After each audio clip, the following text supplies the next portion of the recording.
Hi, I'm Cait. And I'm Jen.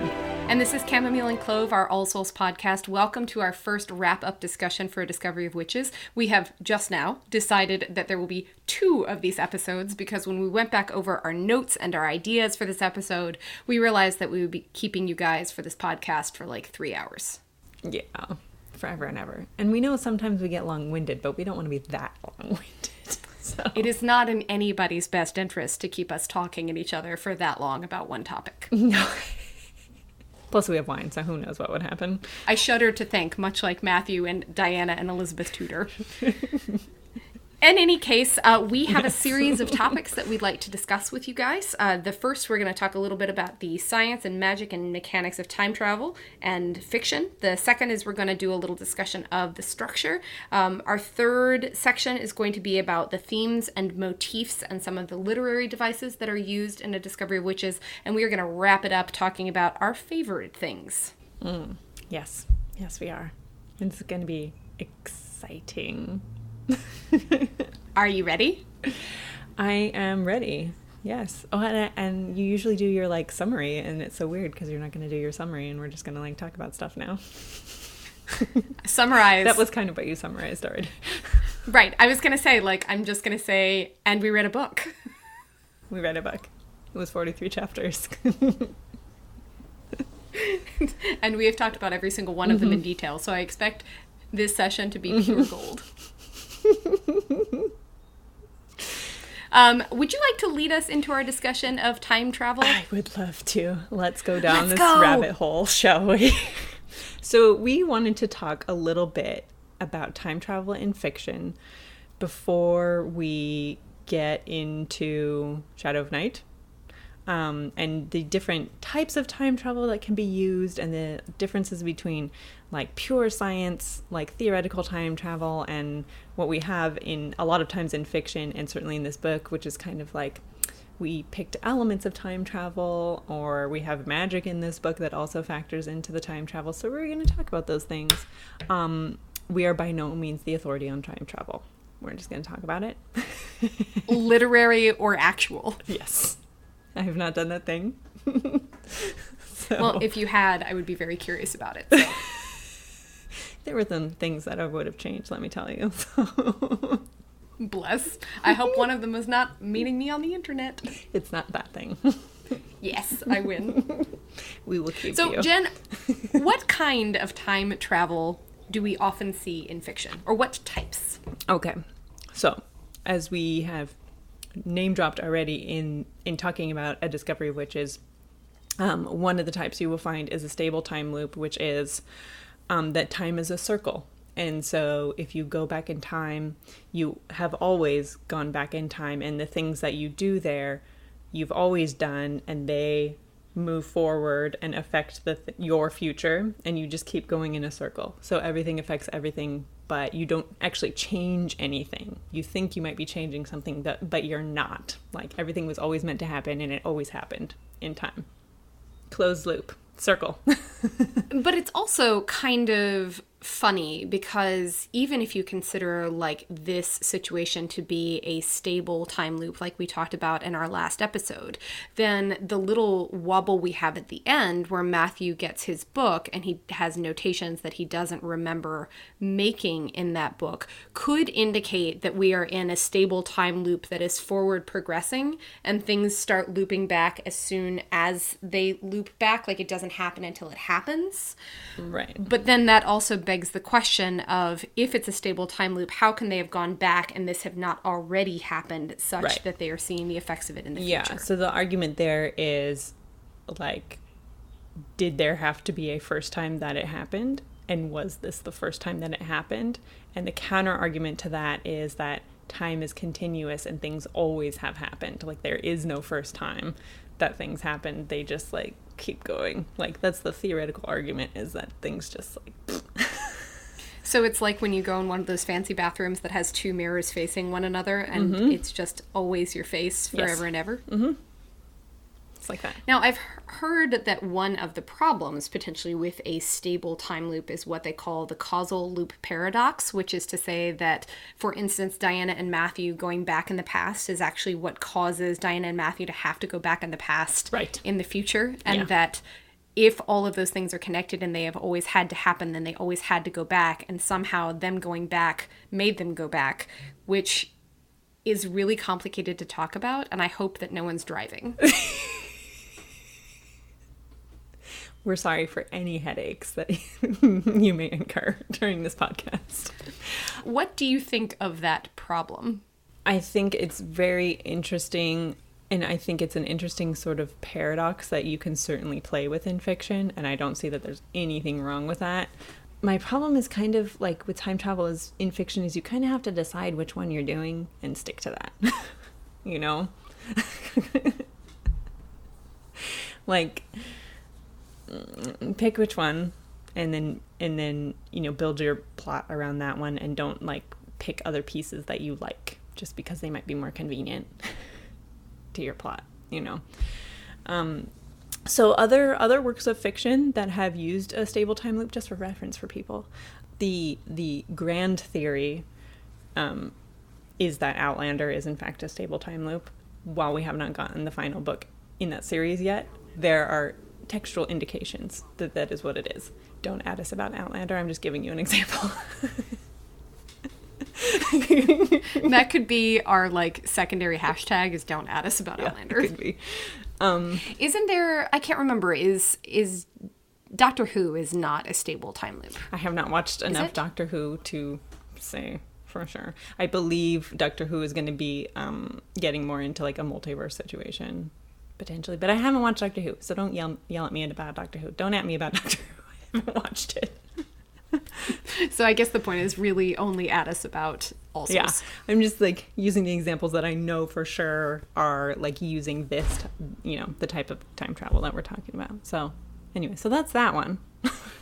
Well, you mentioned the multiverse. Yes. What does that one have to do with the idea of time travel? Basically, it's that there are infinite universes because time is infinite. So there are multiple different universes, and it's not necessarily that traveling to one changes a universe or doesn't, is that by traveling in time, you're also traveling in space, or by traveling in space, you're also traveling in time. Like, that's basically what time is, right? So you travel to a separate universe that is also a separate timeline. But they're infinite. Fiction... Which sounds a lot like A Wrinkle in Time. Like, I think that there's an argument that A Wrinkle in Time is a multiverse time travel story. You could definitely make that argument. It's been a little while since I've read it, so I'd have to go back and look at it.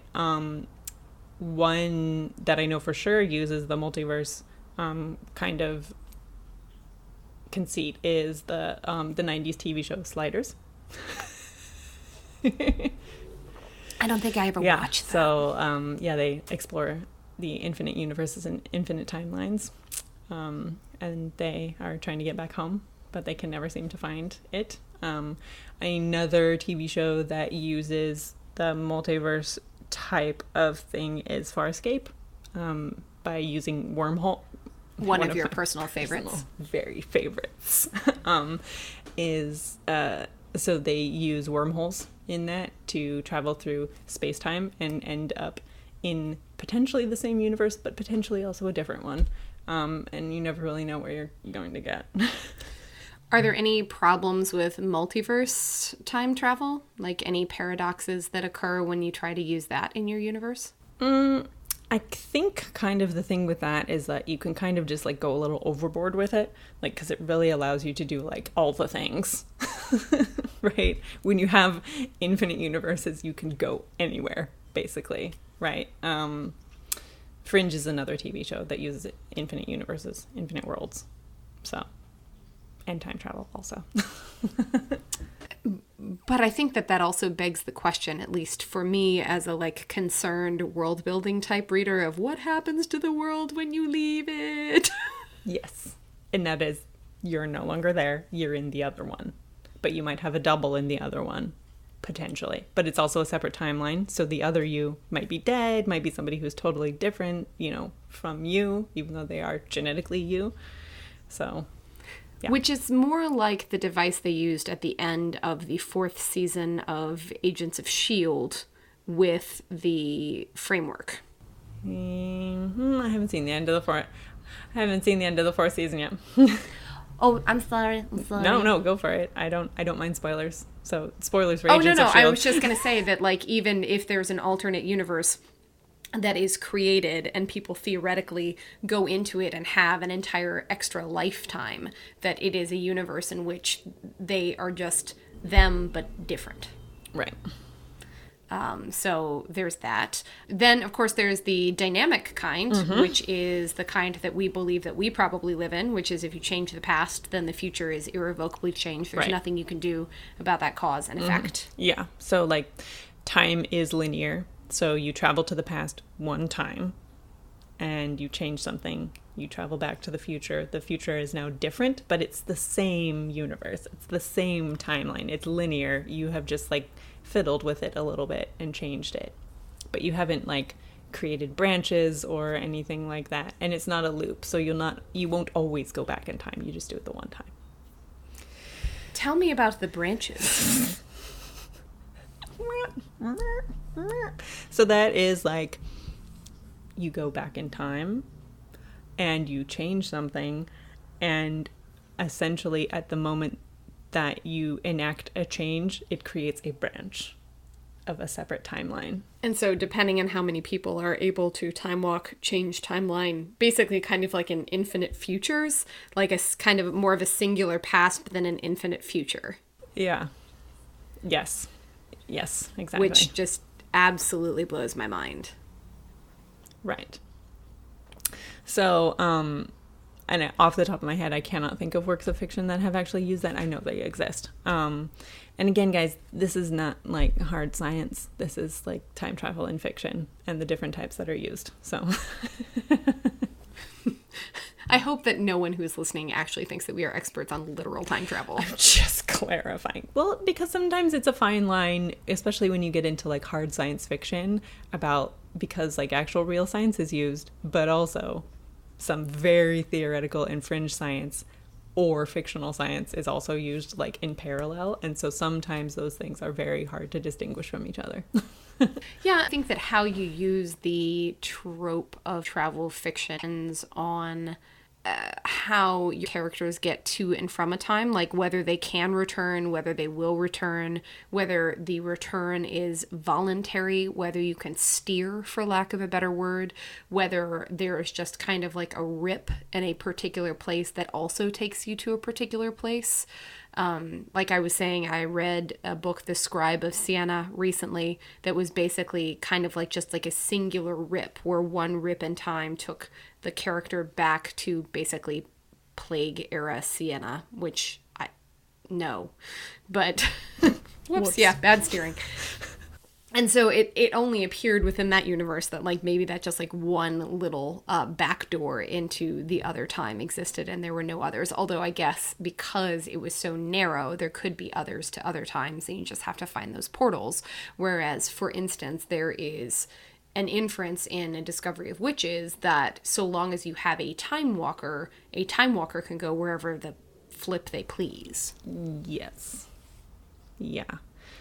And it is a little bit, I mean, that choice is a little bit more like, do you want your characters to have volition and purpose in choosing to go through time, or is it going to be an accident and then they have to like figure out where to go from there? Well, and I think how much panic do you want to associate with the time travel itself? I mean, do you want to create conflict just by virtue of the fact that your character is in a new situation and in a new place and in a new time where they're unfamiliar? Like, is the conflict based in like character versus the world, in the sense that it's not the world that they're from? Or is it that they are choosing to go back to accomplish that specific goal that is part of their character structure in order to do something? And I think that those have very different implications for how you write your story. Right. Yes. Yeah. And one of the, I don't want to say problem, it's not the right word. Like you keep saying, it's not the right word. One of the things with Discovery of Witches is that we have magic also. And we are in a fantasy story. And so, in case you didn't know, I have surprised you. I can see. And so one of the difficulties in mushing together hard science fiction and fantasy is it doesn't tend to work. You either have to let it be magic and let it just be fantasy, or you have to let it be science fiction. And you can squish those together. Do you think that the problem just because the word I have to hand, do you think that the hang up with A Discovery of Witches in that sense is that we are trying to do the sort of hard science biology thing along with the magical time travel thing? Mm-hmm. Yes, that is one of the things, and also because we occasionally try to explain time travel in scientific terms. Which, you know, if you just say it's magic, then you don't have to explain it. That's one of the great things about using magic in fiction. Right. Well, and then, you know, as long as you make the magic voluntary as opposed to accidental, right? As opposed to like a universal magic that just says you, Jen, are going to travel back to 16th century Venice, right? Like instead of the universe choosing where you go, when you give your character the agency through magic to choose where they will go and what they will do, that is a very different kind of a narrative to start. And I think that there is a tension certainly between the hard sciencey genetics, like there is so much of this that is out of our control, and the idea of the magic being something that Diana and Matthew can exploit to get what they want and to accomplish their eventual goals. Right. And we've kind of, set up this situation by making the constant comparison in A Discovery of Witches in the actual text, the characters making the comparison between science and magic, and talking about alchemy and how alchemy is like basically the midway between science and magic. And I think one thing that I kind of have to do when reading it is saying, like, yes, there is science in this universe, and that's the biology and the genetics, etc. Yes, there is also magic, and that's the time travel. And then we also have a heavy dose of fate, which kind of like overarches both of those things. Right. But it's problematic when we try to like enter into one using another technique, when we try to enter into magic using science, and when we try to enter into science using magic. But then if we use overarching fate, that does kind of eliminate some of our problems. Yeah, and I think that that's a good point to start talking a little bit about fate, which was one of the topics that we had on our list, just in terms of its relationship to time travel, and the idea that maybe the meeting point of all of those things, the science, the magic, and the fate, is that and this is going to sound like really stupid, but like that species survival, like eventually, like nature, like the universe will make something happen that needs to happen. And that all of these things come together and like a big, happy, hippy-dippy, timey-wimey stew of magic and love and the sense of vampire and witch mingling. I don't know what I just said. I don't know where it came from. It wasn't stupid. It felt a little stupid. I mean, there was some interpretive dance. There was some eurythmy that happened with As it. there should be in any good summary episode. But I mean, I think that if you back it off and sort of see it as a theme, that the entire universe is conspiring to bring these two people together in order to accomplish this sort of larger goal of like species harmony and like completing identity and like making a family out of nothing, then maybe all of those things can at least coexist. If not, I don't think they fit neatly like a puzzle piece. It's not as though there are not loose ends. Oh, yeah. How do you feel about that relationship? I think I agree with you. And really for me it comes down to like explain less. You know, and just let it be. And then it will be fine and I will accept it and I'll be like, okay. I said you say fate and I say okay. But do we think, wild speculation and not in the realm of literary analysis, that is perhaps, is this just like a Deb blend of fictional elements, or is this driven by an attempt to write what is in essence like kind of more of a serious fantasy romance? The idea of trying to ground it in something. You know, one of the characteristics I think that it shares with other romance adventure novels of its ilk is a certain gravitas. And I wonder if that comes from the science, if that comes from the characters, or if that's something else. I don't think it comes from the science. I think it comes much more from, I guess, like aiming towards high fantasy. And how do you define high fantasy for our listeners who may not know what it means? Oh, good. High fantasy meaning fantasy that deals with like the big themes, right? In fantasy, like fate and like I guess belonging and the idea that like everything in the universe is connected, but not in a scientific way, in a much more like Stardust way. I'm not using my words well. I mean, do you mean a Stardust way in like a we are all made of dust and stars, or do you mean Stardust is in Neil Gaiman? Both, but not in science.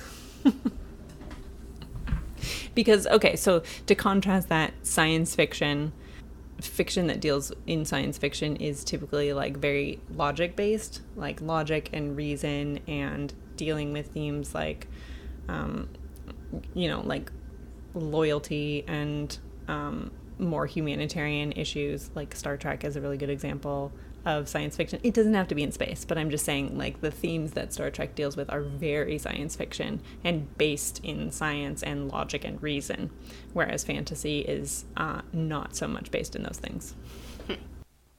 So I think that from now on, when people ask me to describe the All Souls trilogy, I will describe it as a high fantasy romance. I think so. Although, you know, probably the publishers out there will argue with you that it's urban fantasy, but I'd say it leans into high fantasy for sure. High urban fantasy romance travel magic goodness. Yeah, it's certainly aiming at high fantasy.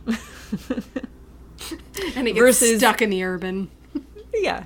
Versus low fantasy being more things like post-apocalyptic fiction or, you know, things like that, being a different type of fantasy, also fantasy, but different. Yes. Than, you know, magic in the universe. Right. And obviously when you use the words high and low, you're not ascribing a value judgment to either of those, just that the ideas associated with what that fantasy is trying to accomplish, or the ideas that it wants to rely on, exploit, build its world around, are very, very different. Right. Yes. And I think certainly whoever coined those terms perhaps could have thought better about them, but it is what it is. True. Yeah. So with respect to the time travel in A Discovery of Witches, granted, we don't have a lot of it to go on yet. And I think that the full conversation has to wait, as so many of our conversations do. But if you had to pick one right now at the end of A Discovery of Witches, what do you think the time travel mechanism is? Okay. Well, initially, I would have certainly gone with stable time loop, like 99%. With the tidbits of information that we have in the last few chapters, Matthew's book specifically being one of those things, I have to lean more towards it being perhaps a causal loop, or being heavily influenced by magic, or so not quite a stable time loop. Still a loop. Right. Yes, what do you think? I think that I would lean more towards the sort of flexible time travel idea, which is to say that you can change the past, right? So it's not fixed, and things can change, but you may not have control over the future consequences.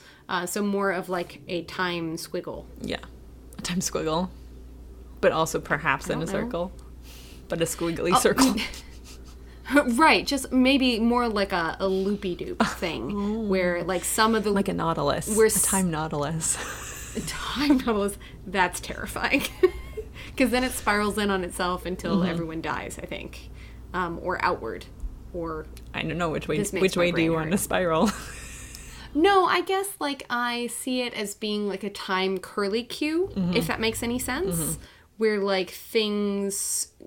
They go back in an order, right? Where, like, Diana and Matthew have maybe always gone back, but they don't go back until they've gone back. Which kind of, like, it reminds me maybe of, like, a calligraphy flourish, I guess. Which maybe is still just a stable time loop, and I'm not willing to admit to myself that there may be problems with it. Yeah. We didn't even talk about fixed time, which is... fixed time, which is essentially you travel back, you try to change things, nothing changes, you travel back to the future, everything is the same, you failed, or whatever, nothing changes, but you also are not going to go back to the past again, like that's already done, so it is linear. It's not a loop. Right. That's a good point. Although that fiction never really addresses, like, there's definitely a variety of fiction that tries to ask the question of, like, what if I go back and change this particular event? Or can I change this particular event? And it never really addresses the fact that, like, most events are larger than one human. So going back, especially to try and change something big, like, for instance, the one that people always use as an example is, like, trying to stop World War II. That's great. You could go back and try and do that, but your capacity to actually, like, stop the rise of the Third Reich and, like, make Mussolini not happen and, like... Right. You would have to go back farther and farther and do more and more things to stop that massive sort of cataclysmic world event from taking place. Right. And kind of the argument there is that if you can find the linchpin, then you can stop it. Right. If you can logic out, all of these events, and, like, honestly, no brain has the capacity to do these things, but if you can logic out everything and narrow it down to the linchpin of that cataclysmic event, then theoretically you could go back and try to stop, like, that one thing from happening. That would then stop all the things from happening. Oh, I didn't, fiction that works in, like a linear time, like other fiction that works in a linear time, the movie The Butterfly Effect is, what if you go back to the past and change one thing and then you travel back to the future, and so essentially, like, it's a really old movie, so I'm not even giving you a spoiler alert, but he's trying to go to the past and figure out the moments that he can change that will give him the future that he wants, essentially. Maybe another example, just while I'm thinking of it, of either a multiverse or an alternative timeline piece of fiction is one of my favorite books of all time. Have you ever read Life After Life by Cait Atkinson? So without spoiling anything, I think, in terms of the plot of the book, I can say that the premise and the device of the book is that every chapter builds on itself, but at the end of almost every chapter, the main character dies. And then in the next chapter, you sort of pick up and she has made a different decision at like that crucial moment, and then has lived through it and made another decision. And it is just an incredible piece of fiction. Like, my hat is off to Cait Atkinson for how masterfully she did that. So thoroughly recommended as a book to put on your list if you enjoy time travel fiction.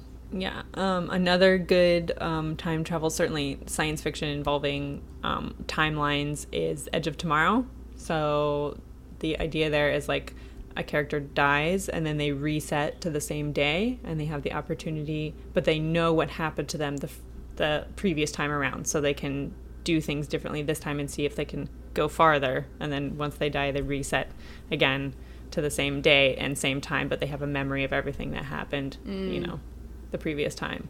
So, yeah.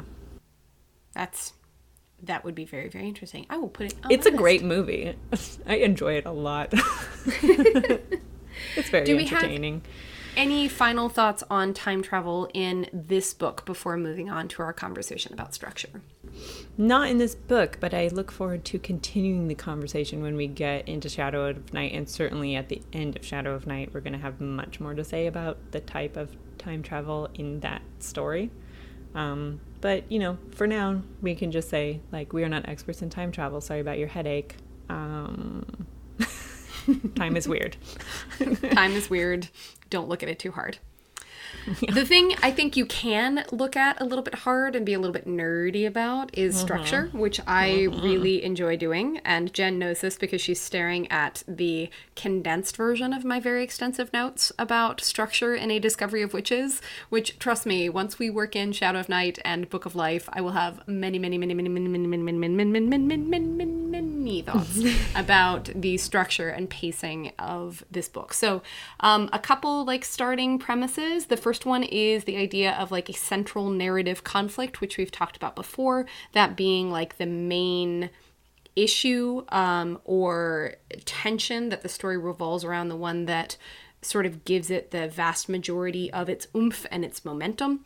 I would argue that in this book, there are actually 3 conflicts going on. And I think that 2 of them are sort of, well, I think all 3 of them maybe span all 3 books, but I think in the context of this book, it appears that at least 2 of them could be self-contained, while the other one has to be resolved in the other 2 books just because it is so huge.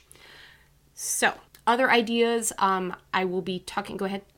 No, I was just going to say that this is one of the topics that you and I have diverged slightly in our opinions about, which is totally fine.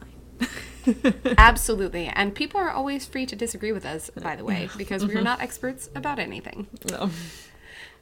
But just one more sort of vocabulary concept type thing before we get into it is the idea that stories are built around certain structures. Most stories follow a structure that marks the rising and falling of conflict. I am going to use for my analysis the idea of 7 scenes that sort of define the way that fiction can work, or 7 scenes that I find to be helpful to break down the conflict in this book. You can look those up both on our post about literary analysis, which is on our blog, or also I'm using this particular structure from Jenny Crucy's website, ARG Inc., which is about the basics of fiction. And the 7 scenes I will be talking about are the inciting incident, which is the moment that sort of launches our conflict, 2, the choice to engage, which is the moment where our protagonist decides to engage with that conflict, 3, the midpoint, which is typically a reversal. It means that everything is going swimmingly and then we back up. No way out, which is the moment that the protagonist realizes that the only way to conquer the central narrative conflict is to sort of face the scary thing. They have to go through it. They can't avoid it. The dark moment, which is where we think all is lost. That's number 5. Number 6 is the climax, where we have the ultimate drama and the the protagonist engaging with the central narrative conflict, and since they lost essentially at the midpoint or at the dark moment, trying to see if they can get out of it. And then, of course, 7 is the resolution of the end denouement of the conflict, which is to say that the protagonist or the world is changed and we move on to other things. So I think that there are 3 essential conflicts in this book, going from smallest is the word I have, going from most personal to most global, I think is a better way to say it. I think the first of those conflicts is Diana versus herself. The second is the Diana and Matthew romance plot conflict, and then Diana and Matthew versus the world and the book. And I think what I'd like to do is maybe give my breakdown of where I think each of those scenes fall for each of those plots, and then talk about like the thing that surprised me the most about thinking about structure in this book. Sounds good to me. Yeah. Okay. So hooray, this is the thing I get really nerdy about. So that's why my eyes are dancing and I'm moving my hands and I'm bopping back and forth. And Jen's like, you're a crazy person. Go forth. Be nerdy. Right. So on the Diana versus the self conflict, I think that we're dealing with the themes of autonomy, choice, identity, fear, and growth. Overall, when we talk about Diana's character arc in our next episode, I will have some thoughts about that. For her, I think that the inciting incident is opening the book, because that is the thing that makes her face her ultimate fear of her identity and what she is. It is the place where she can no longer ignore the fact that she is a witch. I think that the choice to engage comes when she decides to call back the book. She brings back the scary thing that is challenging her understanding of who she is. I think the midpoint for her is La Pierre, where despite how far she's come in her understanding of who she is, she's still basically trapped and doesn't fully understand what it is that keeps her from her identity. I think that for me, I would point La Pierre as both the midpoint and the no way out but through moment, because she has to embrace the magic in order to get out of the oubliette. I think the dark moment for the identity part of her journey and her Diana versus self conflict is the realization that she's spellbound, because she seems to have believed that this block on her magic was something that her parents did in order to protect her from her identity, but the idea of being spellbound because it's so taboo also threatens that. It makes it much more difficult to process. I think that the climax is when she makes the choice to kill Juliet, and the resolution is actually when she decides to make her choice and sort of give herself to the goddess, and that is the moment when she begins to reconcile her identity. She is no longer going to ignore the magic, the spiritual world, or the fact that she is a witch. So that is my breakdown of that conflict. Do you agree with those, or do you have other thoughts?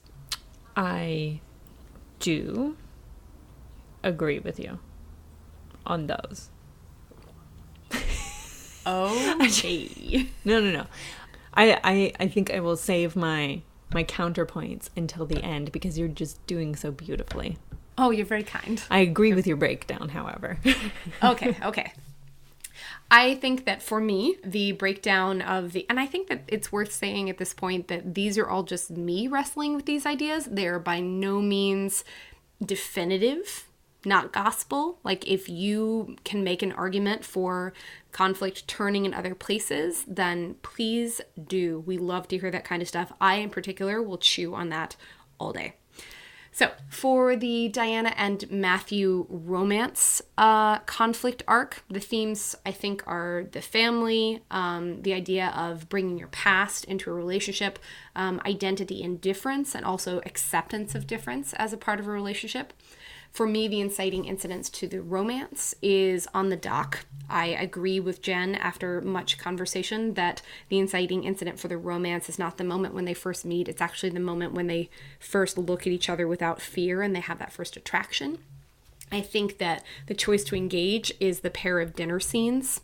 I think that the midpoint reversal is when Domenico shows up and Matthew begins to distance himself. I think that no way out but through for Diana is the witch water. For Matthew, it's when he returns. I think that the dark moment and the climax are both Juliet, because they are the moments where Matthew and Diana have to deal with Matthew's past and Diana's identity at the same time. And those are the things that are keeping them apart. And that we do the resolution and the denouement with the exchange of rings in the hot barn, when it's reduced again just to the two of them, and the two of them deciding to move forward together as a couple, where it's, you know, mutual, not surprise marriage. Mm-hmm. Right. And then the last conflict I'll just run through very quickly in my mind, which is the most global conflict, is Diana and Matthew versus the world / the book / the congregation. The bigger engine of conflict that's going to carry us through the entire trilogy. The inciting incident, the themes of that conflict. There are a lot of Venn diagrams here. I'm doing a weird Venn diagram motion with my hands that you guys can't see, but it's extraordinarily instructive. But it's excellent. It's very inspiring too. The themes for this conflict for me are, again, family, difference, the idea of tribe or community, and loyalty. And I think that the 7 scenes that I would pick that are the ones that turn this conflict are the discovery of the book, when Diana decides to call the book, when we get the photos sent by the congregation, and when Domenico shows up. I think those two are both our midpoint for that conflict. I think Matthew's return, which is basically the moment where they say from here on out, we're going to face the congregation together, is the no way out but through. And then the climax and, what am I talking about? Oh, yes. Resolution? No, the dark moment and the climax Yes. are both Juliet for that conflict. And then the resolution is actually the decision to time travel. So that's how I break it down. And I have been talking for a long time. So you should tell me what you think. I agree with you as far as the breakdown of the anchor scenes go. The only difference and it's very small, it's like a quibbly difference, is that I think that Diana versus the world is the central conflict, and the other two are kind of nested inside of that. And the only reason that I think of it that way is because I feel like Diana's discovery of the book is the catalyst that allows all of these things to happen. And so I just kind of like, it's like a nesting doll, right? You have like Diana versus the world on the outside, and then inside you have the other two. So it's just like a very minor I difference. agree with you. No, I absolutely agree with you.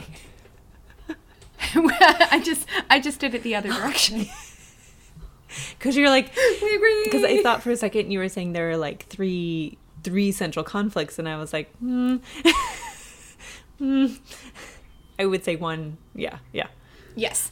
I think that there are 3 plots, I think is a better way to put it. I think there are 3 plots. Sure. Yeah. And that the central conflict is the Diana and the book and the world and the congregation. And then the other 2, I agree, are nested within them. Because I think that the reason that this story can continue for a trilogy is because all 3 of these have really meaty and strong conflict ideas.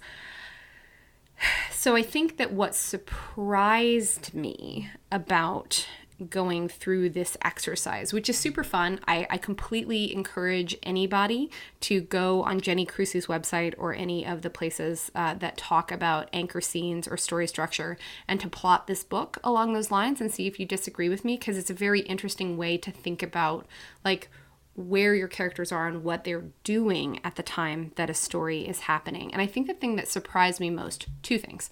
One is how much Juliet, the moment with Juliet, does for the entire book. I think I knew that when we talked about it, and that's why we set 37 apart. But really, truly, it manages to be the climax of all 3 of those conflicts in like a really neat and powerful way, which I think is fantastic. Mm-hmm. The other thing that surprised me is, and this is going to sound really critical, and I don't mean it this way, but how much of the world building is essentially sort of white space or filler. Like, for instance, and I'm saying this not because I don't like everything that happens at Sator or whatever, but the idea that with the Diana and Matthew versus the world conflict, when I picked the delivery of the photos and Domenico as the two midpoints, I think that those midpoints operate on each of the characters. You know, like the midpoint for Diana is the photos, the midpoint for Matthew is Domenico, because the congregation is acting on both of them. But you have all of Sator basically in between those, which means that it's like 100 to 150 pages between those two midpoints. And that just really struck me as a choice where, like, as we talked about, we sort of, it's almost like waves. We go into the central narrative conflict, we back out of it. We go into it, we back out of it. And I don't think I noticed that the first time that I read this book. And it's certainly, like, it's a difficult thing to juggle. But, I mean, you're doing a trilogy and you want storylines that are going to have the weight to take you through a trilogy. And so it's difficult to juggle when you have so many things going on. Like, just in terms of writing craft, working with 3 different stories and trying to, like, balance everybody's story and make everything work is a very difficult thing to do. Right. And, you know, ideally, in terms of like classical story structure, how you're supposed to think about writing stories, like the ideal story can sort of stand on its own without necessarily being like, trilogies are important, but each story should be able to stand on its own legs. And that is hard to do when the goal that you have set for your protagonist cannot fit in the space of one book. And I think that the challenge of all 3 of these conflict choices is that none of them can be accomplished in the space of a single book, which means that you just have to put serious mileage from start to finish in each book that you write, which I think that we do. But that means that when you try and talk about, like, what is Diana's goal? Does Diana have a clear and specific goal? Can it be accomplished in the space of a Discovery of Witches? The answer is no. I think generally the answer is no. Yeah. I think really what Diana is able to accomplish in A Discovery of Witches is kind of make the choice to be a witch. That's really more in her Diana versus self storyline. That's one of the big things that she accomplishes. I mean, obviously her relationship goes to the next level, so it's not, none of them are closed and finished storylines. They're just kind of like end capped, but they have a next edition coming. Right. And I think that they dovetail nicely in the sense that, like, there's no way for Diana to be with Matthew where she is not herself. Well, there's no way for Diana to be with Matthew where she is not wholly herself. That is to say, scholar and historian plus witch. She can't be one or the other and maintain a relationship with him, because he needs her to be both. I mean, she also needs to be both, because that's the fullest expression of who she is. But loving him requires both. Yes. Yeah. And then, you know, the main conflict, the Diana versus the world conflict, is the one that is left most open-ended at the end of A Discovery of Witches. We're like, we're still dealing with this, like, we're still up in the air. And now we're traveling to the past. And that's what makes the continuing sort of like mystery of Ashmole 782, and the fact that the Bishop House delivers the page and the dynamics of the scientific sort of subplot successful, I think, in the long run, is that the conflict, it starts out as the book until you realize that it is actually the world. Right. Yes. Yeah. And just as like a side note, but a related side note, that the anchor scenes and the structure that we're talking about just apply to like general fiction and not literary fiction or classic fiction. Those tell a very different type of story. Sometimes you can find these anchor scenes, but sometimes you can have 300 pages of like a character navel gazing, and that's literary fiction. So we're not saying that. See anything written by Jonathan Franzen. Right. Or, anything that has ever won a Pulitzer Prize, or like any... Right, those books are doing very different things and telling very different stories. But in the terms of like mass fiction, this is what you will find in really good mass fiction. And that's not to say that one is better than the other. They're just different from each other. And there is an argument that is put forward by, I believe his name is Matthew Haig, about the relationship of romance stories that have an external story arc and how those 7 anchor scenes, or those 7 scenes, kind of fit into it. He actually divides it into 8, really. Like 6 stages, kind of 5 turning points, 8 scenes. Look, it's a lot. But the idea being that you start with a romance character, 2 romance characters, a hero and a heroine, or to be neutral, basically romantic character 1, romantic character 2, who are both sort of stuck and living in an identity that is not who they truly are. And there's an opportunity that creates desire, and then there's kind of a new desire that forces them to spend time together, and that's like the overall conflict is what pushes them together. They begin to see each other's true identities, but then as soon as things get difficult, they retreat into the mask that they've been wearing, and they sort of do this alongside those other scenes. But it's really more about how they are struggling with identity to become who they truly are in order to be together, which I think is a decent structure for most good romances. What else do we want to talk about? Well, we have some things just in terms of pacing for the book. And we've certainly talked about pacing throughout the book, which is that sometimes we're just like on the gas, and sometimes we're just sitting at Septour doing nothing, twiddling our thumbs, essentially. And then we're just, off the deep end in the last quarter of the book. So, how do you feel about the pacing in this book? I feel that I noticed the pacing much more acutely while we were doing the real-time reading, because that was like, holy shnikes. You've got to be kidding me. But then also, I think that that's contrasted with the fact that you and I have been going so slowly that it's become really obvious to me where we are sort of doing the gas versus the pause.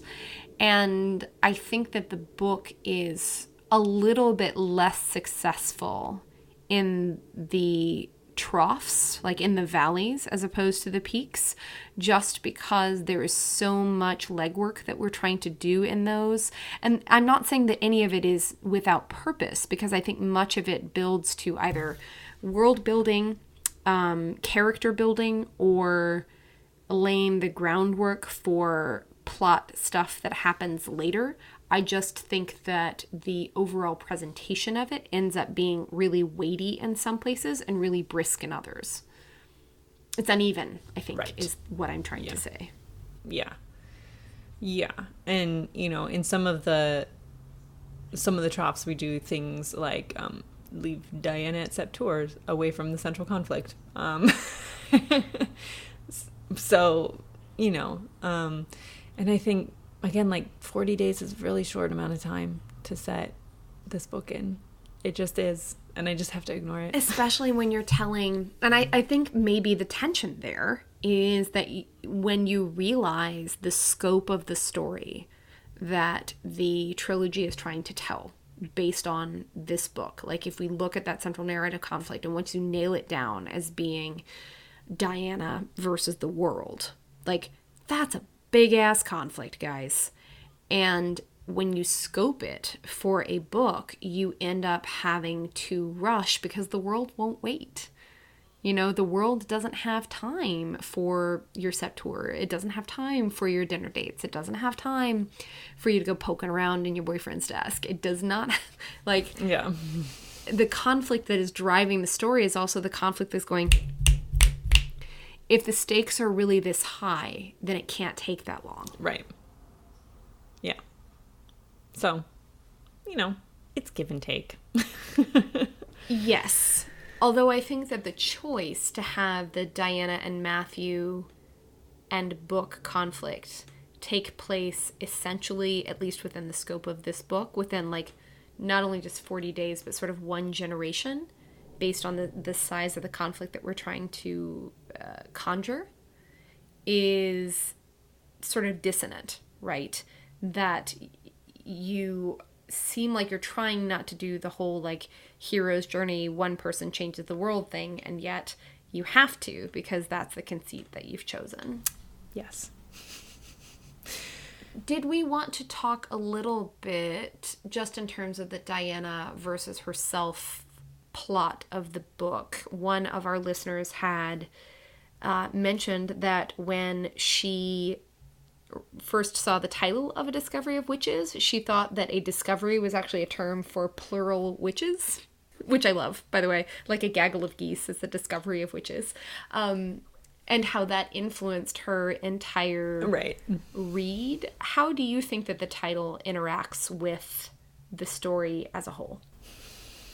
I think the title can be interpreted in actually a lot of different ways, right? So you have the broader group of witches, for example, the congregation, the wider world of witches, discovering Diana, right? Diana unlocks the book, and then all of a sudden they're like, what? Who are you?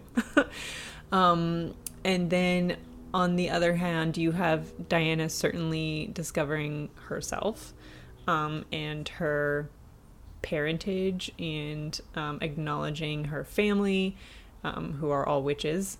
And so that weighs into the title quite a lot as well. Yes. What do you think? I think that the title is very nicely...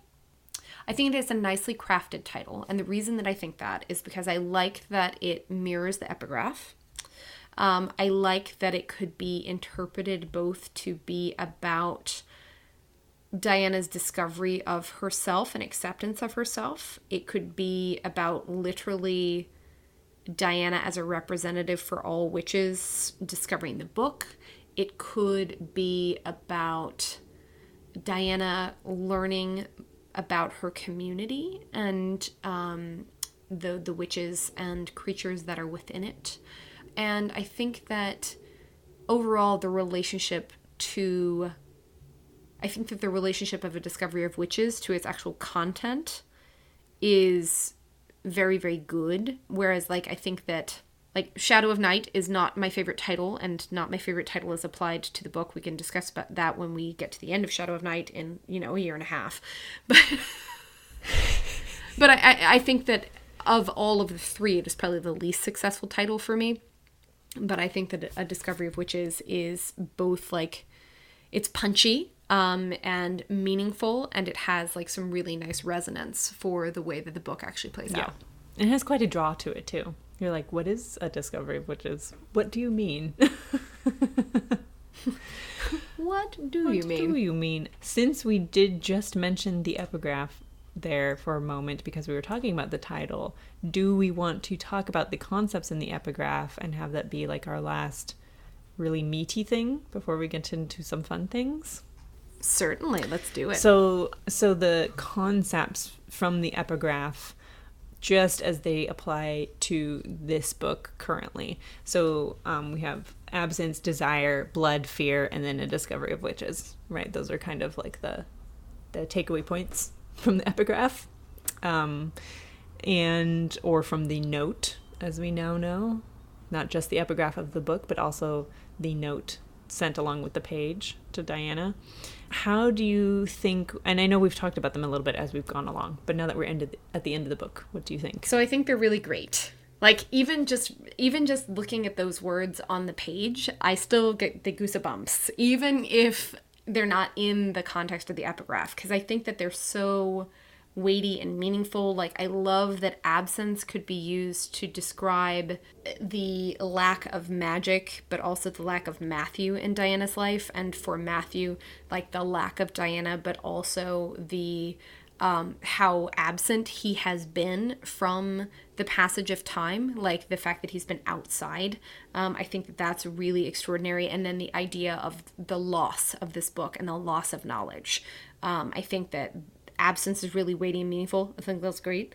Blood, obviously, I think that, we've talked about inheritance, we've talked about family, we've talked about genetics, we've talked about, marriage, like the commingling of blood, the creation of something new, blood as vitality, blood as sustenance, blood as sacrifice. Yeah, blood as sacrifice, obviously. Blood as offering, as nourishment, as I think that is also really nice to talk about in this book, both Matthew's need for it and Diana recognizing what is in her blood, that Matthew is attracted to it, but that also her blood is something special, and that his denial of blood is a thing that has repercussions for the relationship. Again, very weighty, multifaceted, well done, hats off, Deb. Fear, right? I think fear is huge in this series. Fear of the future, fear of the past, fear of each other, fear of the self, fear of other witches, magic. Witches, vampires, demons, fear of loss, how much that motivates Diana and Matthew, the fact that they're both afraid of loss, the fear that you have when we expand it to Sarah and Em and Isabeau and Marcus and Miriam, the people who care about part of loving someone is also being fearful for them in a way, and being fearful of who they will become or what they will do. Discovery, obviously, finding yourself, finding your partner, finding your strength, finding your community. All of those things are fantastic, but also being yourself a discovery, being a revelation to somebody else, super cool. And desire, which I think part of the book is about wanting to become, wanting to embrace and see and be a part of something for the first time, and that you embracing desire is an important part of this book. So, bottom line is, I think the epigraph is great. What about you? I think it is great as well, for all of the aforementioned reasons. And I also think we talked about this a little bit as at the time, but I also think it's really weighty, and we're going to talk about this again when we get through Shadow of Night and maybe at the end of the series, but it's also weighty as the note that is sent to Diana and what it means in that context, because as the epigraph, right, we have it kind of outside of the text, and then as the note, it is within our character's context, and what that potentially means for the story is a certain amount of foresight, and is potentially magic, and potentially all of these other things that are very intriguing to think about, I think. Yeah, and what it could mean if it is magic. What do those words mean as magic? And we can't talk about that right now. We're going to talk about that later, but... So, do you think that at this point, the note and those words being a part of the plot actually exert some pressure on the plot? Do you think that they create, that they are doing something? I think that they are, or that they have, potentially, because we have it there as this kind of curiosity with no explanation, and kind of does this mean that somebody gave power to these words, and that they have affected all of these things that are happening? Does it mean that they will affect the future of these characters? I don't know. Yeah. But it's something I think about. I think we will have to table the discussion of magic, sort of, and what magic means for the plot for our next episode. But I do think we should talk about some fun stuff and a little not so fun stuff before we wrap up for this first wrap-up episode. So, part one, half of your wrap. Mm-hmm. So I guess we better get it out of the way. We were going to talk about like most favorite things and least favorite things. And I'm just going to very briefly say that like in all of the wonderfulness of this book, my least favorite thing about it is how often we excuse Matthew being insufferable and or violent and or terrible by just saying, vampire. Mm-hmm. Yeah. My least favorite is along those lines. And I have to think about this because sometimes my least favorite thing changes. But right now, along those lines, it is Diana's willingness, not just the book's willingness, but Diana's willingness to say, meh, it's fine. I love him. And Diana's unwillingness to, like, love but also question things. Or her inability, perhaps. Maybe not even unwillingness at this point. Maybe just inability. I vacillate on whether it's her choice to do that or whether it's not. So, yeah. Yes. But then on to the favorite things. Mm-hmm. Ba-da-da. Mm-hmm. Mm-hmm. Okay. All right. Okay. You start. Okay. So we are doing favorite character. Yes? That's one of our favorite things. Favorite character. I think my favorite character in the book is Hamish or maybe Marcus. Okay, tell me why. I really like Hamish because he balances out all of the difficulties that I have with Diana in this book. And he's like constantly the voice of reason that comes in and is like, no. And I like that he is kind of an outlet for Matthew as well and allows us to see Matthew's, regret and all of these things from his past. Yes, and he's so smart and so savvy. And a very fine dresser. Very fine dresser. Yes, exactly. And he has good architectural taste. Indeed. Although all might not agree with that. True enough. What about Marcus? I really enjoy Marcus because I think he has really great energy in the book. And he's super intelligent. I like the beginning of his arc in this book into more like responsibility and kind of being pushed outside of his comfort zone, as many of the characters are, but he just sort of like takes it in stride. Like he doesn't want it, but he's like, okay. And then he sort of like runs with it. Yeah, and he feels like very young to me. Like I like the way he's written. Yes. Yeah. I think that Marcus is very successful in terms of the tone with which he's presented. And I do think that, like, one of the things that Deb does so beautifully is that she manages to capture characters and sort of write their essence over and over and over again. Like, there are very few times, I think, in the course of this book or in the course of the series where a character says or does something that feels to me to be out of character. Like, she's very solid about who is who in a way that is really, really intoxicating. Like, it really is like having a group of friends that you can look at something and say, that is absolutely something that Hamish would say, or it's absolutely something Marcus would say. That is not something that Matthew would say. Yeah. Yes. Yeah. I agree. Anyway, who is your favorite? My favorite is probably Isabeau. And I know that we have just like spent months talking about a book and we've worked ourselves into a place where neither of us has been like, we really like the protagonist. I do like Matthew and Diana. They become more favorite more later. They become, I think that my affection and regard and esteem of both of those characters grows more over time. But the character that I love just the first moment that she appears is Isabeau. And I think that it is because of her simultaneous sort of like worldliness and otherworldliness and her agelessness and sort of like poorly disguised sense of humor. Like, it's very, very dry. It's very close to the surface. If like, she's perfectly composed and everything and a lot dangerous, but also like there is a softness to Isabeau on the inside that I find I really connect with. Like, when I grow up, I would like to be Isabeau, please.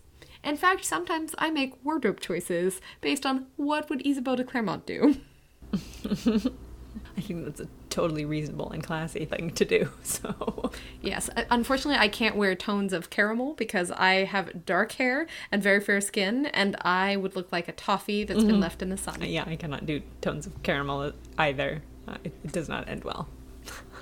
Yeah. But Isabeau can, and I love her for it. Yes. Yeah. So then we have favorite scene. What's your favorite? But I have difficulty with favorites because like I like things, but for like different reasons. That's okay. This is not a game show. You don't have to pick one. You're not gonna like hold me to the You fire really don't. with it. Pick one. No, I'm not gonna witch fire you. No take-backs. No take-backs. Self-referential joke 5. I think some of my favorite scenes are actually, with the exception of how the scenes at La Pierre are written, but just content-wise, some of my favorite scenes are very early on in the book. Like, I really like Matthew and Diana at the cafe. And I think it's really well written, and I like it because I like their interaction. Yes, that is wonderful and delightful. E2? So I kind of have two, and again, for different reasons. So I love Dinner at Matthew's because, as I think I said in the episode where we covered Dinner at Matthew's, I fall in love a little bit every single time. Like, for all of the things about Matthew that kind of make me crazy sometimes, and all of the things about Diana that made me want to shake her, like, every time we have Dinner at Matthew's, I'm like, yee! Yeah. And I feel like in the episode when we talked about it, we didn't have like a super favorable view of it, at least in our discussion, but I really like I do really like it. I think that, I mean, as we have clearly indicated in this podcast, I think that you can be critical of something while still enjoying it. I think that you can take it for its good and its bad. Or for its good and it's less than perfect, I should say. And I also actually really enjoy La Pierre. And I think that I enjoy it because of how deeply and truly I think it captures this idea of Diana and how wounded she is, but also the potential that she has. I think it does that really beautifully, and it's always a moment where I connect really deeply with Diana, who for me is a difficult character with whom to connect and empathize. Mm-hmm. I certainly like the fuzzy feelings from all of the date scenes. Mm-hmm. Everybody likes the fun fuzzy feelings. Yeah. Everybody likes bundling. Yes. Our scenes are very close. Favorite scenes. So we also have favorite moment. So like narrowing it down even farther. I have to think about it for a bit. So you go first on this one. My favorite moment, like bar none, and it could be because primacy and recency, guys, but the moment where they step back in time, again, I would not change a thing. I just adore it. Like, every time I am willing to pick up my feet and jump in the hop barn. Like, I am ready to go. So I think that right now that is my favorite moment in the entire book, which is kind of crazy because it's at the end, but it is probably my favorite moment. I have a few, I think, like when I think back on the book and the moments that really like stick out to me when I think about it. I really love the beginning of the book. I love the moment when Diana like puts her hand on the book. And because it's so full of possibilities and intrigue. And I really love the moment when Matthew and Diana are flying, or, you know, Diana is floating off of the ground when they're dancing, because it causes fuzzy feelings. Fuzzy. And I also like the moment where she gets the when the house delivers the items to them when they're in the Bishop house, and it delivers the manuscript and the letter and all of these things, because I think that's was nicely written, and it's also a very exciting moment. And time travel, when they go back in time. Yes, and time travel. Yeah. Mm-hmm. Yes. I do also have a bit of a soft spot for the yoga scene. Just like I have a soft spot for that moment of connection where they're like lying on the floor together. Yeah. That's a good one. That is a good one. And then I also have... Go on. It's okay. Go. No. Say it. You know.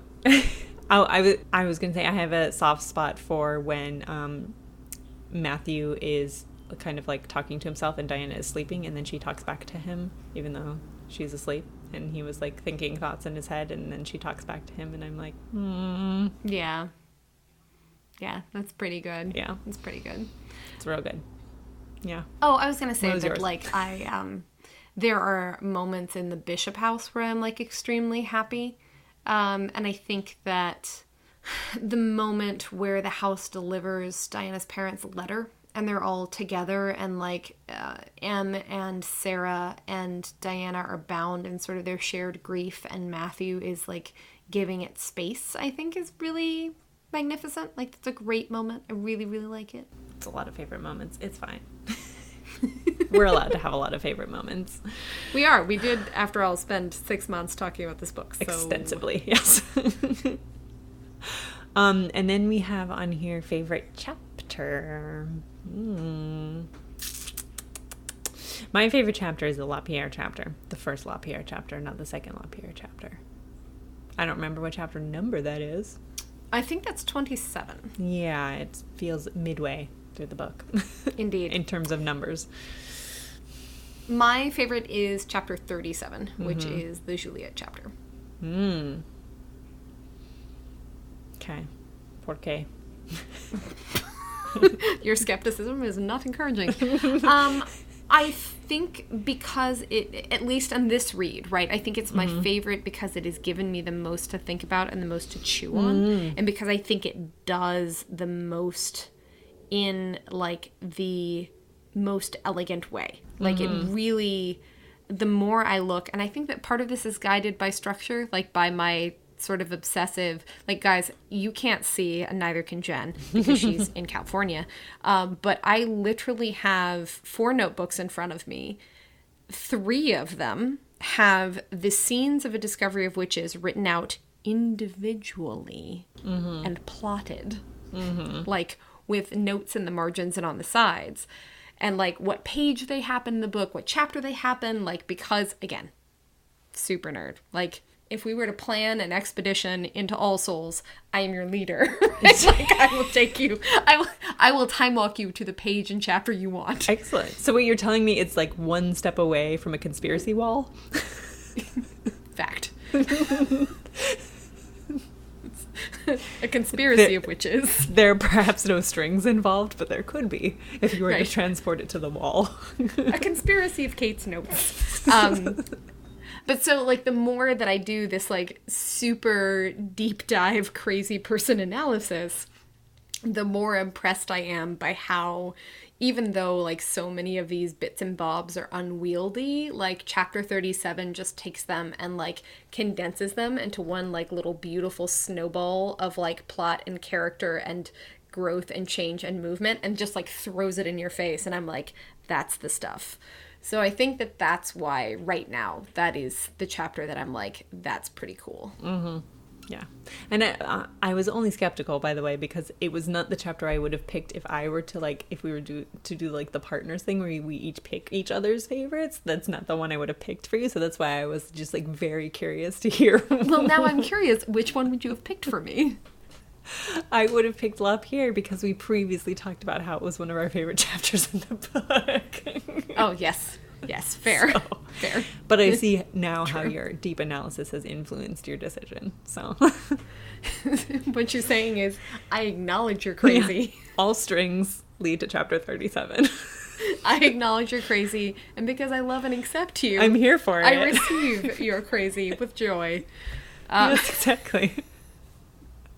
As you frequently do for me. I think that is, like, the best balance of podcast partners, right? Like, one gets to be a little nuts about one thing and another gets to be nuts about the other, and we just sort of, like, even it out. Yeah. Yeah. Exactly. Are there any other favorite things that we need to talk about before we wrap it up? I don't think so, because we're doing all of our polls next time, so. I know, I'm so excited.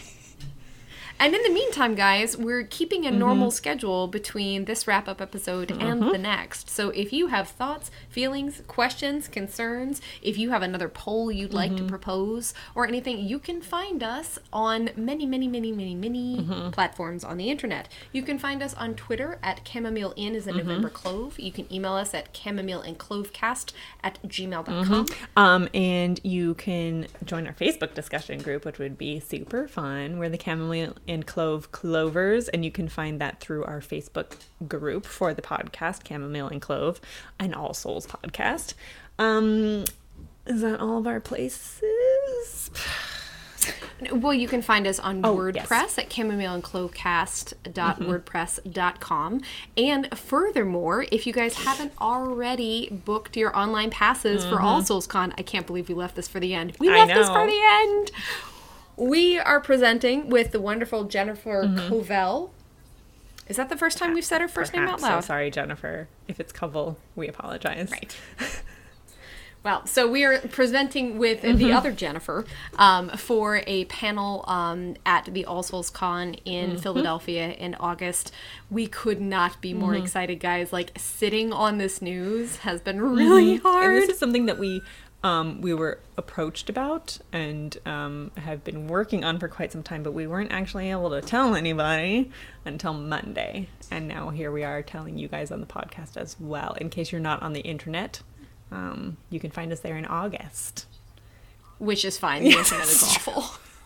I mean, it's useful sometimes, but also awful. So. Right. But so if you'd be interested in watching us or hearing the panel that we're going to present with Jennifer, you can see us via the World Wide Web. If you go to allsoulscon.org/tickets, there are online passes for $5, which gives you access to the live stream. You're entered in the trivia. You get to do goodie bags. You get to ask questions. It's super great. I did it from the comfort of my own home with my own cup of tea last year. Really enjoyed it. If you're going to be there in person, we would love to meet you. I believe the online pass is good for like the entire con, right? So you can watch like whatever you want. If you want to see Deb's session, absolutely. If you want to see us, if you want to see the demons doing their panel, if you want to see anybody else's panel, you can also watch those with your online pass. So, yeah. Absolutely. The online pass is a great deal if you can't make it to Philadelphia this August, but we will be there in our sundresses and our floppy hats. And sweating profusely. Pinot Grigio. We will be sweating profusely. And we will be basically like riding on a car full of Pinot Grigio and rosé. It's going to be great.